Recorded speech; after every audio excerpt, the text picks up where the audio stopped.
Tanguay électronique, en première ligne.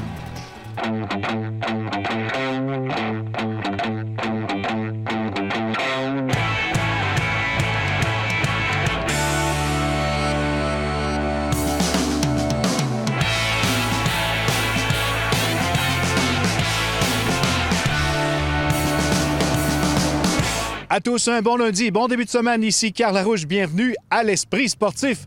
Au menu de l'émission, un peu plus tard, on vous amène en Beauce. On vous fait découvrir le club de golf Beauceville et son nouvel hébergement, la Cage du Golf. Mais d'abord, parlons de cette triste nouvelle qui a marqué le monde du sport à Québec au cours de la fin de semaine, soit l'annonce du décès de M. Maurice Filion à l'âge de 85 ans. Il a marqué le monde du hockey ici à Québec pendant de nombreuses années. Voici des réactions, mais d'abord, un retour sur cette carrière d'un géant du monde du hockey à Québec.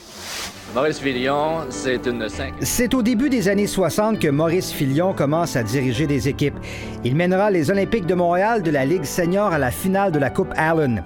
En 1969, Maurice Filion amorce une nouvelle aventure alors qu'il se retrouve derrière le banc de la nouvelle équipe junior de Québec, les Remparts de Québec.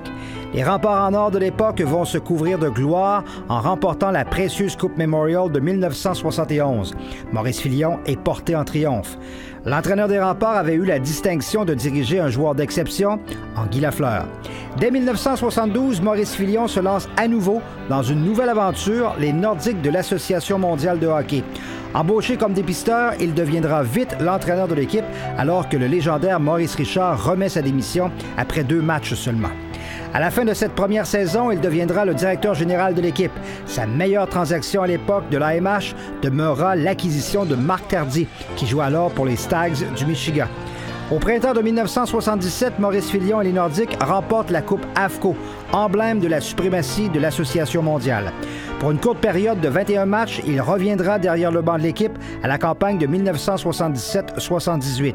Il remplacera également Jacques Demers au début de la saison 80, mais décide d'embaucher Michel Bergeron, qui dirigera la destinée de cette équipe d'expansion de la Ligue nationale. Maurice Filion réussira d'autres bons coups comme directeur gérant dans les années 80 avec les acquisitions de Daniel Bouchard, Mario Marois, Wilfrid Paiement et Brent Ashton. On va toutefois longtemps lui reprocher d'avoir échangé Dale Hunter aux Capitals de Washington à l'été de 1987 pour un choix de première ronde. Un choix de première ronde qui deviendra Joe Sakic. En 1988, les Nordiques lui confient un nouveau rôle plutôt vague à titre de gouverneur et vice-président aux opérations hockey. Il reviendra toutefois en 1990 pour remplacer Martin Madden avec la délicate mission d'échanger Peter Stastny et Michel Goulet. Maurice Filion quitte après les Nordiques, mais demeurera impliqué au niveau des sports à Québec, donnant un coup de main à la famille Tanguay pour l'implantation d'une équipe de football universitaire à Québec en 1995, le Rouge et Or de l'Université Laval. Alexandre Daigle va être suspendu pour 8 parties. Il a aussi cumulé la fonction de préfet de discipline de la LHJMQ et depuis 2006, le trophée remis au meilleur directeur gérant du circuit porte le nom de Trophée Maurice Filion. Maurice Filion demeurera l'un des hommes de hockey les plus importants de l'histoire de la ville de Québec. Plusieurs anciens joueurs des Nordiques demeurent toujours dans la région de Québec et ont toujours resté en contact avec Maurice Filion. Chacun garde un souvenir précis de l'homme qui a été leur patron, leur entraîneur parfois et surtout leur ami. Il m'a donné ma première chance, donc c'est sûr qu'on se souvient de ça quand on est joueur de hockey junior puis on veut jouer professionnel. Alors c'est sûr que c'est une personne qui a eu une bonne influence dans ma carrière, si on veut. Mais c'est ça, c'est un homme qui est vraiment le Nordique tatoué sur lui. Il était là quasiment dans les premières heures des Nordiques dans la Ligue nationale après avoir gagné la Coupe Memorial avec Guy Lafleur, avec les Remparts. C'est lui qui m'a repêché à l'âge de 18 ans, quand j'ai fait le saut des Remparts avec les Nordiques. Malheureusement, j'ai jamais joué pour lui parce que quand tu coachais des Remparts, je suis arrivé après. Puis quand tu es coaché des Nordiques, je suis arrivé après encore. Marianne Stastny est le seul du trio des célèbres frères Stastny encore à Québec. Il tenait à exprimer ses sentiments malgré qu'il souffre de la maladie de Parkinson et qu'il est difficile pour lui de parler. Maurice, pour moi, était toujours homme souriant et amical, malgré que, comme directeur gérant, il a aussi été sévère et exigeant. Mais celui qui a le carnet le plus rempli d'anecdotes est nul autre que Michel Bergeron. Et la relation que j'ai eue avec Maurice, là, je le considérais là, plus qu'un directeur gérant, un ami incroyable. C'était mon père adoptif. C'était mon confident. Le maire de Québec tenait à dire merci à cet homme qui a contribué à la vitalité sportive de Québec. C'est un pan de mur de Québec qui tombe. C'est un gros bout de l'histoire de Québec qui passait à travers Filion. Quand on parle de Filion, on parle de Bergeron, on parle des Stachny, on parle de Sakic, tout ça. Plusieurs anciens joueurs qui se trouvaient à l'extérieur de la région nous ont tout de même exprimé leur tristesse devant le décès de Maurice Filion, un homme qui a donné sa vie pour notre sport national. Martin Evrel, TVA Nouvelles, à Québec. Et toute l'équipe de l'Esprit sportif aimerait offrir toutes ses sympathies à la famille de M. Maurice Filion. Après la pause, un golf tout inclus en Beauce.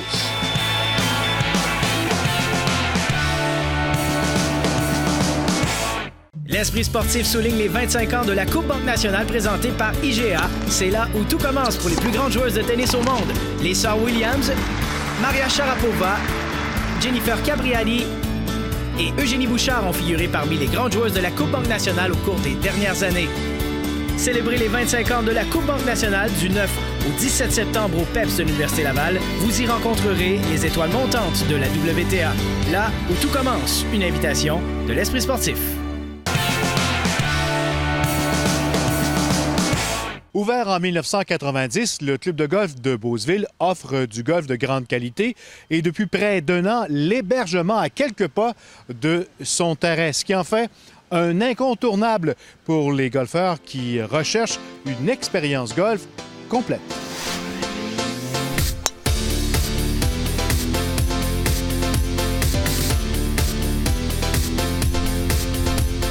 Simon, bienvenue à l'Esprit sportif. Merci beaucoup. Merci de nous accueillir sur ce très beau terrain, le club Beauceville. Professionnel, directeur de golf depuis plusieurs années ici. Oui, 25 ans déjà. Le terrain, lui, également à quelques années, presque 3 décennies. Le terrain va avoir à notre 28e année. Fait que moi, je suis arrivé 3 ans plus tard, justement. Il a pris beaucoup de maturité depuis le début, ça, oui. Qu'est-ce qu'on peut dire du terrain en général? Terrain en général, c'est un terrain propre, large. Vous aimez frapper la longue balle. Vous ne perdez pas de balle, un temps de jeu rapide. C'est le style de terrain qu'on a avec la qualité de terrain, gazon. Et tout le monde est heureux quand il sort d'ici.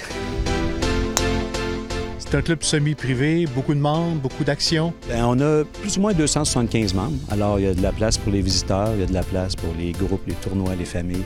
C'est un terrain ouvert au public, puis en même temps, on prend soin de nos membres. On flatte nos membres.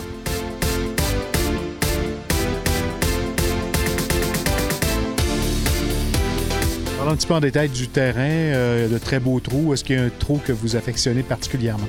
Oui, bien moi, j'aime beaucoup le trou numéro 16. C'est départ surélevé, un obstacle d'eau à gauche, trappe de sable à droite. C'est le plus étroit du parcours, peut-être pour ça qu'on l'aime un peu plus. C'est un plus grand défi, mais en général, on a 5 par 3, des normales 3 assez longues. On a des normales 5 assez courtes. Et la difficulté, on pourrait dire, du terrain, c'est vraiment nos verres.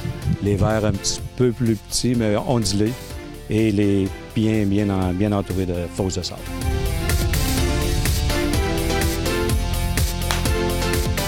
Sur l'Académie de golf Fred Cogan, également qui développe des joueurs, de bons joueurs, depuis plusieurs années déjà? Oui, bien, Fred est avec nous depuis 3 ans. Fait que dans le fond, nous, notre job, c'est de les prendre de 3 ans à 10 ans, 12 ans. Puis les autres qui veulent continuer à faire plus de la compétition et continuer plus approfondir leur jeu, on les transfère justement à l'Académie Fred Cogan. On a justement le champ de pratique, 25 places sur gazon naturel. On peut frapper 300 verges. On a le putting, chipping comme de raison. Et l'infrastructure est là aussi pour les membres et l'ajustement de bâton. Unique, je pense, dans la région de Québec, vous avez un parcours pour les débutants. Parlez-nous un petit peu de ce mini-parcours. Oui, depuis 3 ans, le mini-golf Rotary, qu'on appelle le Club Rotary de Beauceville, nous aide beaucoup à pouvoir se payer ce mini-parcours. Un parcours de 6 trous avec des plus ou moins 40-60 verges, avec des coupes de 15 pouces. Fait que le golfeur, petit et grand, peut s'amuser à pratiquer son jeu court. C'est important de développer la relève, hein? La relève, c'est demain. C'est très important, surtout avec toute l'infrastructure qu'on a ici. Fait qu'on travaille fort pour ça. Derrière nous, la cage du golf, c'est on peut dire un secret bien caché depuis presque un an déjà. C'est un atout pour le club de golf Beauceville? C'est certain. On travaille en équipe avec eux. Justement, on est méconnus, mais on va travailler fort pour se faire connaître. Nous sommes les 2 pieds sur le terrain de golf de Beauceville, mais à 2 pas de la cage du golf. C'est nouveau, ça a quelques mois seulement. Effectivement, notre hôtel a ouvert. On va fêter notre premier anniversaire à la fin du mois d'août. Donc, une construction neuve directement sur le club de golf de Beauceville. Une demande, les gens apprécient, ça attire les golfeurs? Oui, beaucoup de golfeurs. Ça répond beaucoup à la demande, les golfeurs en individuel, en groupe. Plusieurs personnes viennent nous visiter, sont enchantées de leur séjour avec nous autres.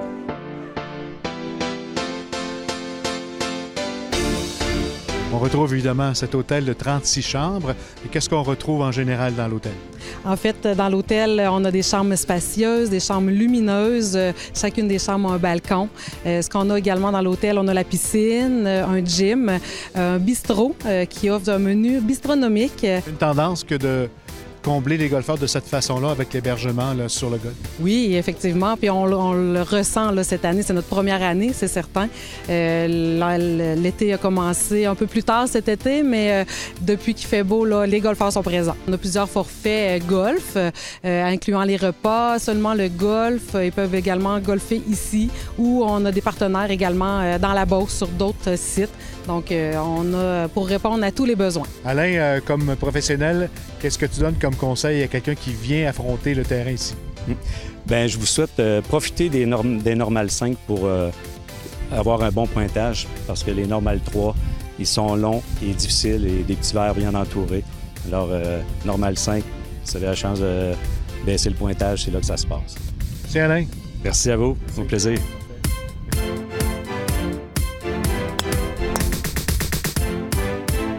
Voilà qui complète l'esprit sportif pour aujourd'hui. On se donne rendez-vous demain. Bye bye.